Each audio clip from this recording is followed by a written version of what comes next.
our faithful listeners on ComedySchoolsNetwork.com. Just hang with us for a second. YouTube, we're with you now. We're with you on Comedy Schools. Facebook Live, give us just a second here. We hit the start live video. And away we go. Good afternoon, ladies and gentlemen, boys and girls, moms and dads, children of all ages. Welcome to Living on a Thin Line with Tony Vicich. I am Tony Vicich. We come to you every day at 2 p.m. Arizona time. That's what time it is in Arizona right now, 2 p.m. We are your daily distraction from all the anger, anxiety, weirdness, and hoopla going on in the world today. We come to you on 3 platforms: ComedySchoolsRadioNetwork.com, our flagship internet-based radio station. We come to you on YouTube on the Comedy Schools channel, and we come to you live on Facebook Live.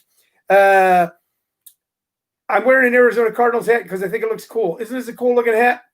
You know, now I follow the Arizona Cardinals. I'm looking forward to the NFL. I think the NFL is going to have more problems than the NBA has had with their season, just because of the nature of the way things are put together. Just like Major League Baseball continues to have people who have to drop out because of coronavirus, or games canceled or rescheduled. Someone's phone is ringing right now, and it's not mine. There's a phone ringing in the background, and it's not mine. It is my lovely wife, who just happens to be the producer of the show, Shirley Lowe Vicich, but she's downstairs. So we will just hang with the beautiful, there it went. Nope, there it's still going. We will just hang with the sound of phones ringing for a second. To get back to what I was talking about, both MLB and the NFL are going to have issues with people continuing to get coronavirus because their bubble is not as solid as the NBA's.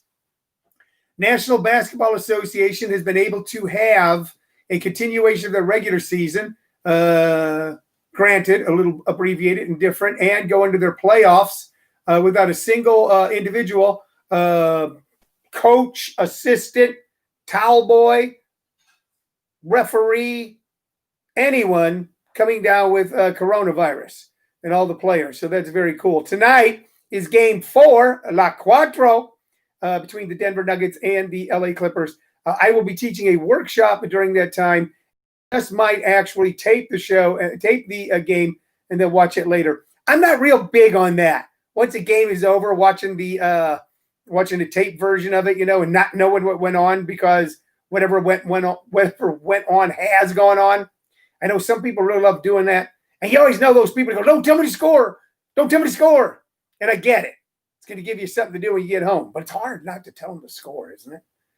If you go, I go to see the game, you go, "No, I got it taped. I'm going to go home and watch it." You go, "Oh, well, it's already over." And they go, "Yeah, but don't tell me to score." And you just, you want to tell them to score so damn bad. You just feel like going, the Clippers won. "Oh, shut up. Shut up." But I don't do that anymore because I respect the fact that that's what they got to do. That's what they got to do. And I get that. And I might do it tonight. But probably what will happen is every once in a while I'll kind of look down at one of my devices or during a break and just see what the score is, or catch the highlights on NBA TV. So that's going on tonight. My advanced workshop is going on tonight, strictly on Zoom. I'm excited to be teaching that. As you know, if you follow us, we are now teaching at least one class live and in person. Hello, Paul Mooring. Hello, Kevin Brown. Hello, Larry Dye. Hello, Don Shell. We're teaching at least one show live and in person at Arizona's newest comedy club, JP's Comedy Club. I'm going to set up Zoom shows at JP's Comedy Club, just like we were doing Sunday Nights Funnier for quite a while, where we were doing strictly Zoom shows. I'm going to start setting up shows so you, the audience, who want to see a stand-up comedy show inside a comedy club, I'm going to start setting that up for you guys. So that's something for you to look forward to in October, November. Man, I would say I can't wait for this to be over, but I have no control over it. And lo and behold, I turn on my television today, and what do I see? I see that our president, Donald J. Trump, the 45th president of the United States, knew back in February how deadly and dangerous this virus was. He was calling Bob Woodward late at night and telling him this. Bob Woodward taped it all for a book. And while he was telling Bob Woodward how dangerous and deadly it is, he was turning around and telling everybody else it's no big deal. And he says he didn't want people to panic.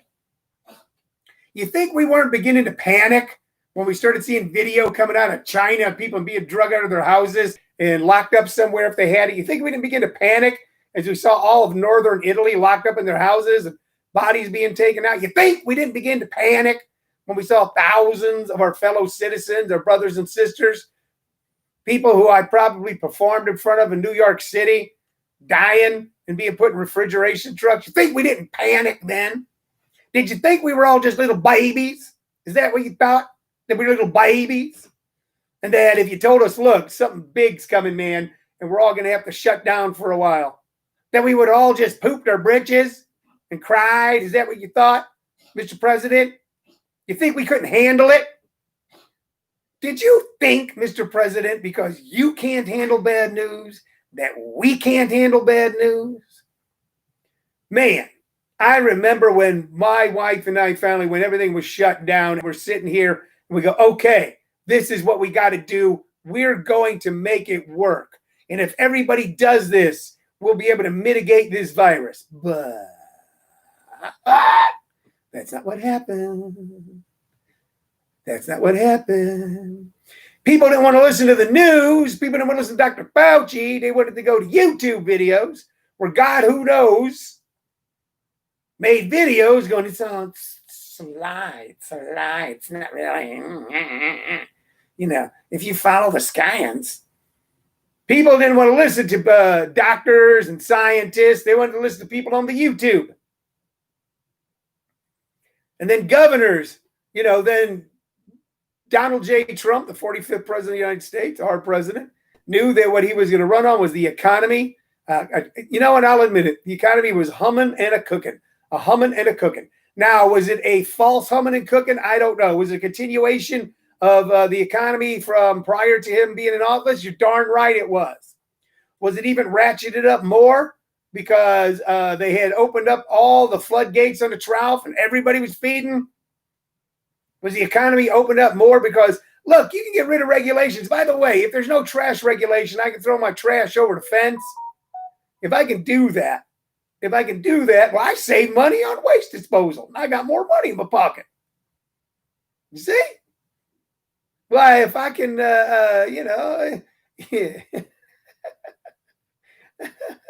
if I can just steal electricity from my neighbor, well, I got more money in my pocket. So I don't know how much of this economy was from removing environmental regulations that allowed large corporations. By the way, I'm not anti-large corporations. I like big, large corporations. I like them. They do good things. They make things easier. Amazon makes things easier. You might hate Walmart. Walmart makes things easier. Just makes it easier. We'll just run over to Walmart. It's open 24 hours. Not now. So he knew that.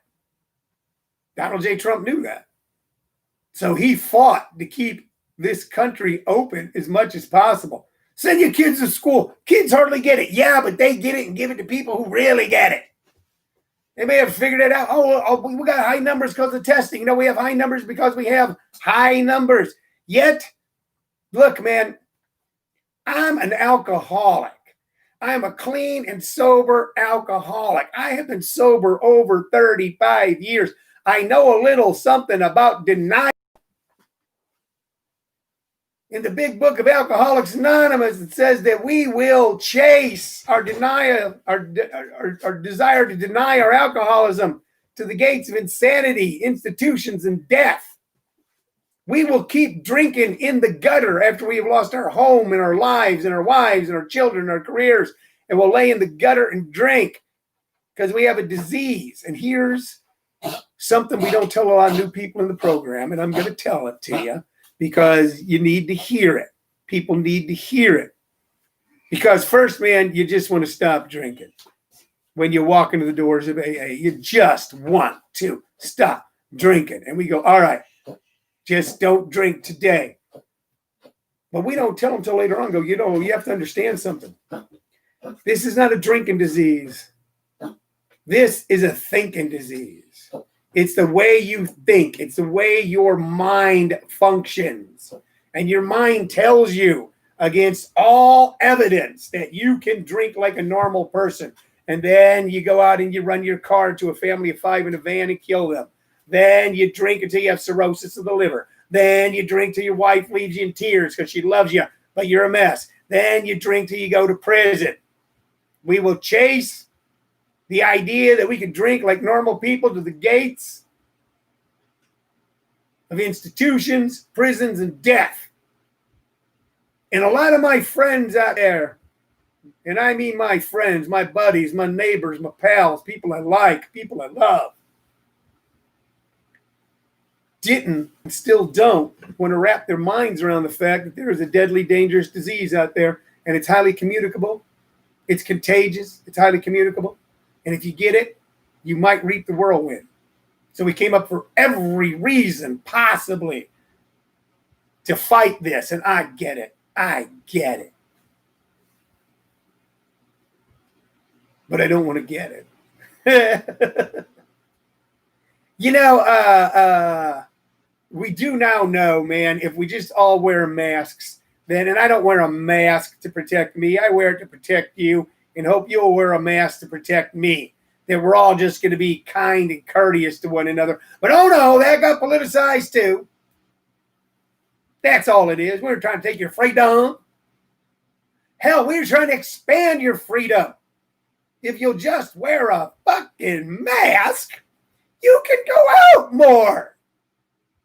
If you'll just wear a mask, maybe you can go over and visit your grandkids in their backyard at a distance of just a few feet. And let's face it, your grandkids think you're creepy anyway. They want you all over them with your sweaty old people sweat. So it's a great way to establish something. See, so we know that. Damn it, we just know it. God damn it, we just know it. So everywhere I go, I wear a mask. I wrote a joke. I'll tell you a joke. I'm going to give it to somebody else. It doesn't work for me. I wear a mask everywhere. I wear a mask to the grocery store. I wear a mask to the post office. I wear a mask to the doctor's office. I wear a mask everywhere I go. And somehow I still caught syphilis. So, you see, because you get syphilis too. Okay. I know, man.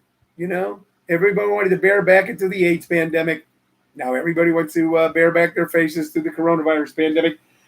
We found ways.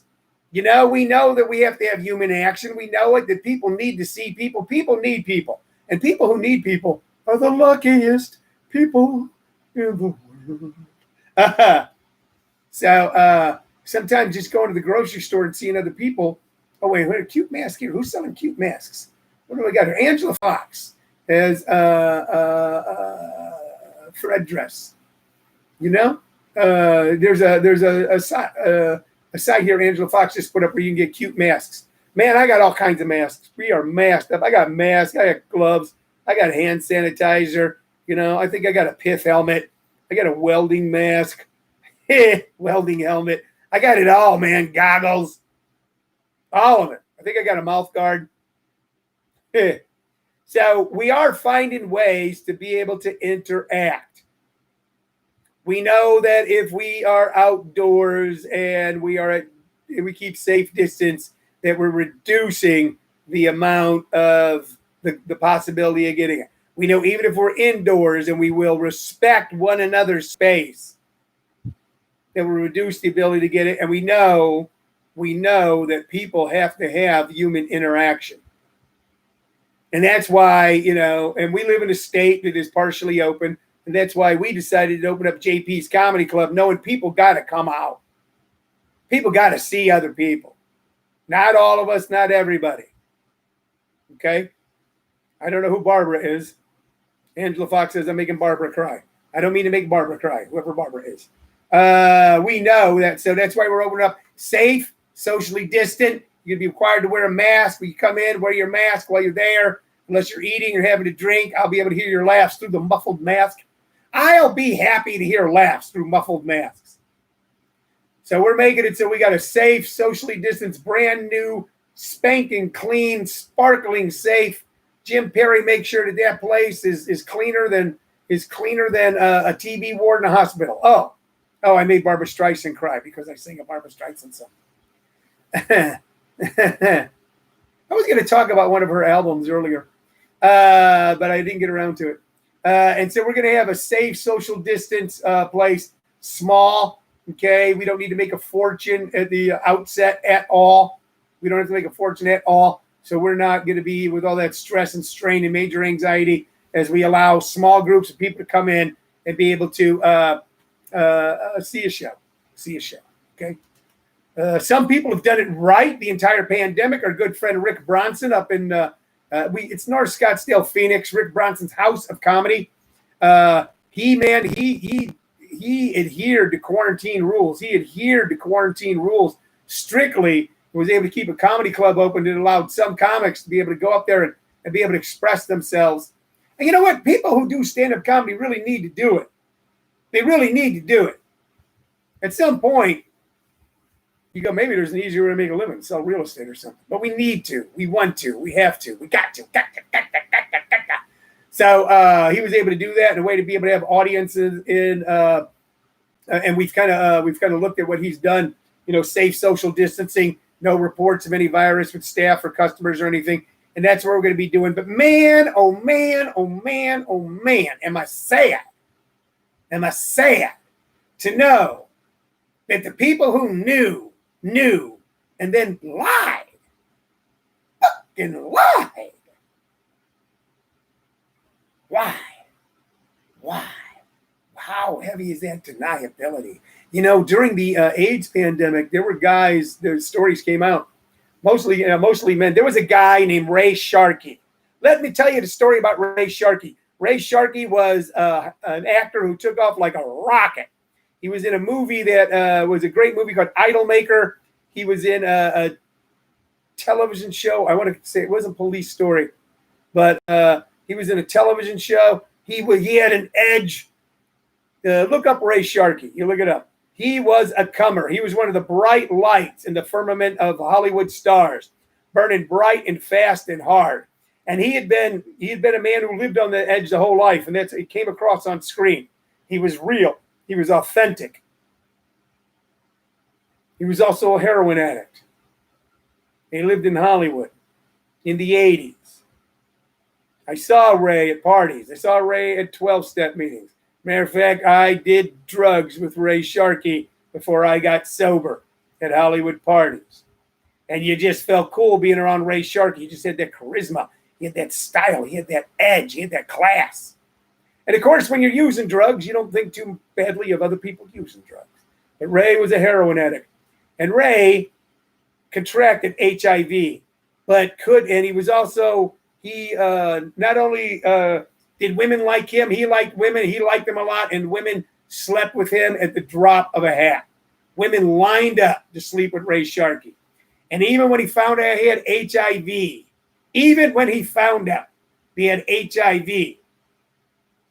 he kept having sex with random women without wearing a condom and affected a bunch, one of whom I knew. How does it affect us? How does it come back?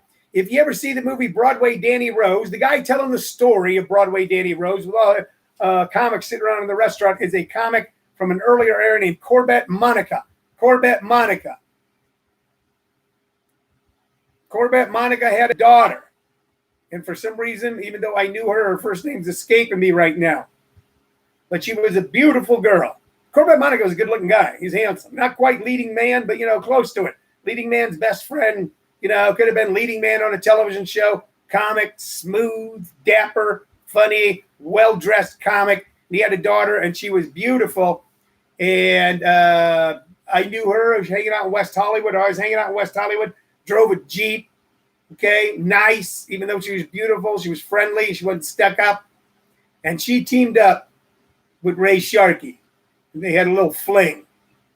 And that beautiful young girl died of HIV. She wasted away. She didn't have to. If Ray Sharkey would have just went, okay, I've got this. How do I deal with it?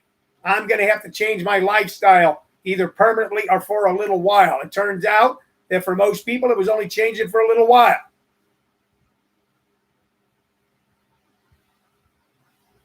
Don't be a Ray Sharkey.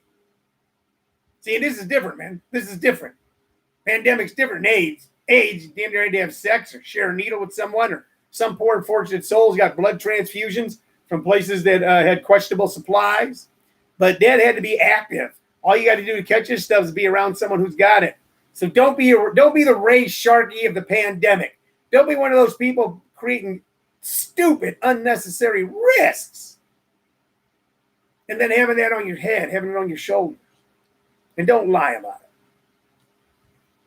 Damn it, I try not to make this a political show. I try to make it funny. I don't want to, I do enough of that stuff. But this guy lied to us. I saw him on TV today going, I didn't want people to panic.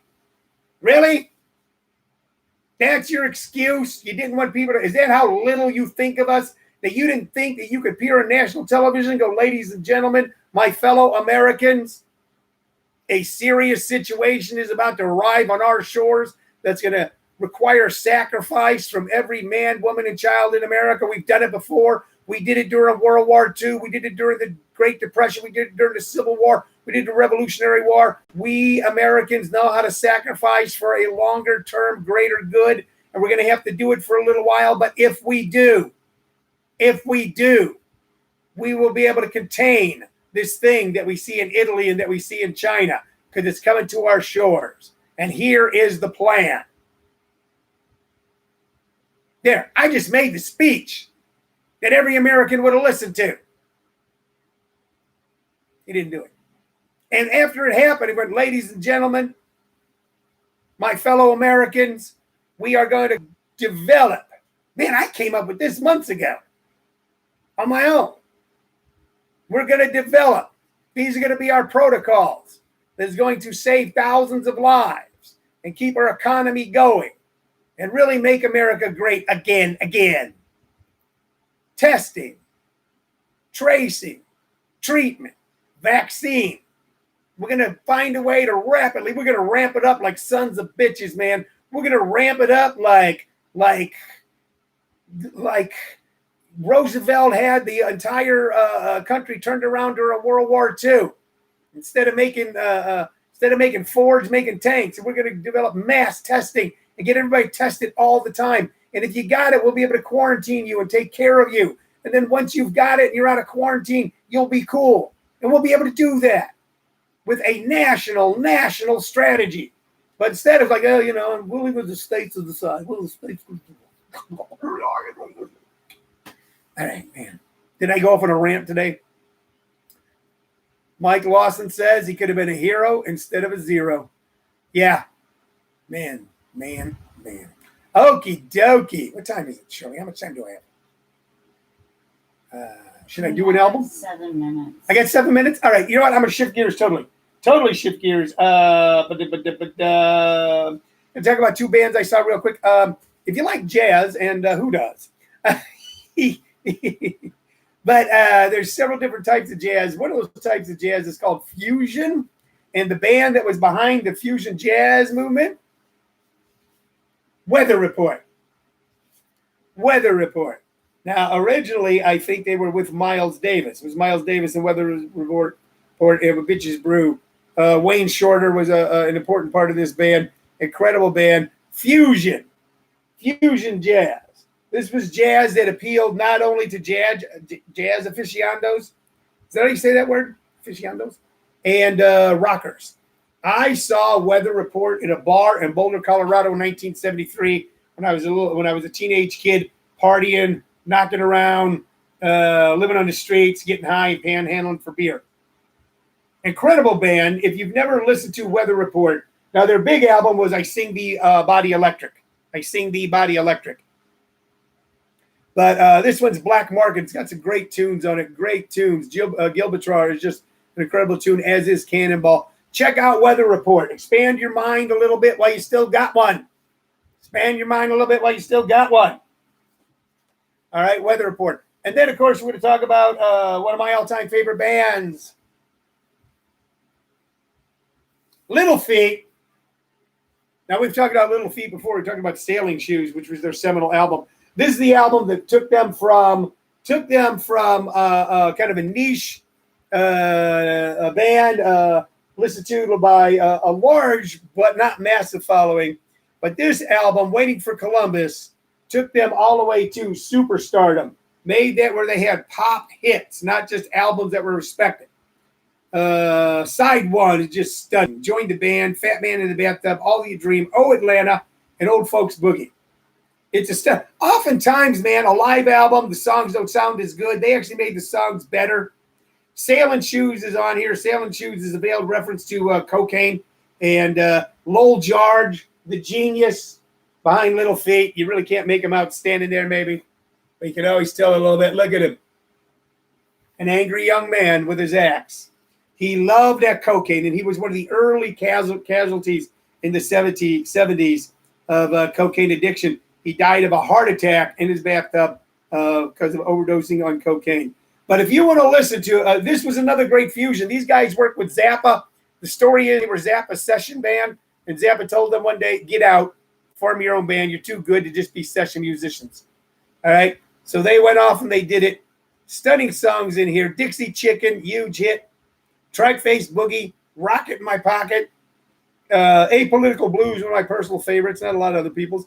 Feats Don't Fail Me Now, and Willin', which is one of the great tug at your heartstrings for the oddest reason songs ever. So if you've only heard Little Feat lately in the last few years, occasionally on the radio when you're in the car, you only hear a few of their big hits, download this entire album, Waiting for Columbus. Or if you got it in your record collection, get it out and play side 1, side 2, side 3, and side 4. And really give yourself just a fun treat. There was just something fun in the way they played. I got to see them at the fabulous Fox Theater in 1977. How good was that concert? I still remember almost all of it. And I was fucked up. So, check it out. As a infamous comic from the Comedy Store, who we'll talk about later, Angel, used to say in all of his act, check it out. So check them out. All right, folks. Thanks for watching. Thanks for listening. Thanks for putting up with me. I'm going to be back tomorrow, 2 p.m. Arizona time. After the Clippers win tonight, we have a great advanced class on Zoom. You, too, can be part of our comedy workshops. Go to comedyschools.com and click the sign up to join the beginner class starting this Thursday on Zoom. Or if you're in the greater Phoenix area and we have the capacity, come on over to JP's Comedy Club in Gilbert, Arizona, and check out Class 1 this coming Monday night. That's all. That's it. So long. Farewell. Bye-bye.